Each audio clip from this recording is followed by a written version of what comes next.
Water parks, the ultimate family-friendly utopia where chlorinated dreams meet high-speed slides, lazy rivers lull you into a state of aquatic bliss, and kids scream joyfully as they cannonball into giant splash pads. But lurking beneath the surface of this squeaky clean paradise is a microbial underworld that doesn't need a season pass to party hard.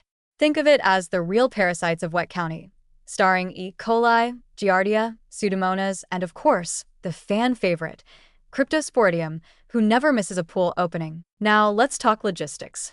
Unlike a standard lap pool with one calm water body and a manageable head count, water parks are an over-chlorinated frenzy of half-drenched humans, turbulent water features, and a truly impressive volume of mystery fluids. The sheer traffic, sweaty toddlers, sunbaked teenagers, and that one adult who still thinks cannonballs are sexy, turns these parks into a chemical endurance test.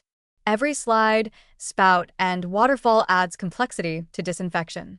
In short, water parks are where chlorine goes to cry. Let's start with lazy rivers. The name is misleading. There's nothing lazy about what's going on microbiologically.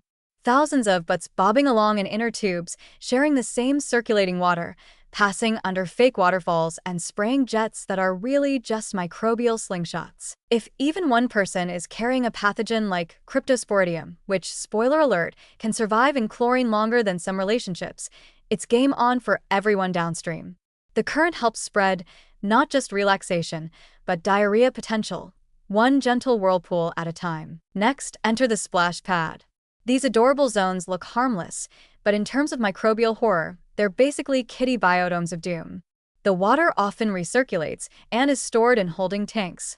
If those tanks aren't properly filtered and disinfected, they become hot tubs for pathogens. And here's the kicker. Because the water is sprayed up into the air and misted around, kids, especially younger ones, end up inhaling, swallowing, and sometimes directly licking the jets. Don't ask why, it's just something they do. Some pads don't even use chlorinated water continuously, meaning the germs get the run of the place between flushes. Giardia says thanks. Water slides aren't off the hook either. The thrilling twists and turns? Great for adrenaline. Also great for shoving water straight up your nose or into your mouth. And remember, high-speed water flow doesn't equal sanitation. It just means the microbes are moving faster. At the top, a queue of damp, barefoot patrons drips bodily fluids into the launch zone. At the bottom, you're plunging into a pool of mixed-stage excretions, hair, sweat, sunscreen, and all the secretions nobody talks about.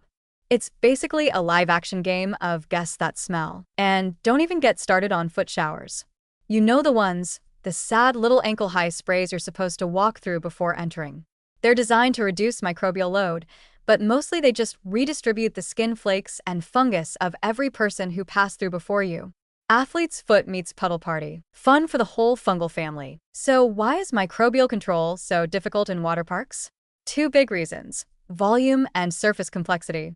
These attractions have huge amounts of water moving through a variety of pipes, tanks, and splash zones, often with limited downtime for thorough cleaning. Plus, humans bring all kinds of gifts to the party: fecal matter, mucus, vomit, especially near the wave pool, urine, let's not kid ourselves, and enough sunscreen to start an oil spill. Chlorine is a noble warrior, but even it gets overwhelmed in the face of such relentless biosludge. What can you do to defend yourself from the microbial fun factory? First, shower before and after. Seriously. Pretend you're decontaminating after a moon landing. Second, keep your mouth closed in the water. Third, if your kid has had diarrhea recently, they are not the guest of honor today. Keep them out of the water for at least 2 weeks. Fourth, look for signs that the park uses advanced filtration like UV or ozone systems. If their website brags about their sanitation tech, that's a good sign. If it brags about their foot-long hot dogs but says nothing about hygiene, run. And last but not least, don't let your guard down just because something looks clean. That crystal clear water may sparkle like a summer dream, but it could be hosting a microscopic mosh pit of opportunistic pathogens. Water parks can still be fun, sure, but maybe keep your eyes open, your mouth shut, and your hand sanitizer close. Because beyond the splash, the microbes are always waiting.